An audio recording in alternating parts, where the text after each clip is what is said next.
this episode, we're going to look at broadcasting notification counts.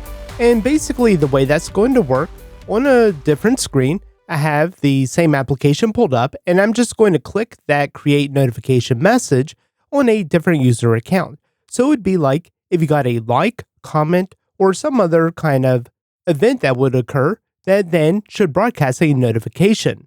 And so I'm going to click that button, and now you saw we got a little animation and we got a new increment count. And this can be a little bit tricky because this notification broadcast should not go out to everyone. It is very user specific. And there's also some nuances with it because this notification count is going to be in the context of the current user who is receiving it. And so we're going to look at all of this in this episode without reaching for any JavaScript libraries or Ruby gems. And to be clear, we are just going to be focusing on this notification count. We aren't going to go into a dropdown of the notifications or the notification list itself.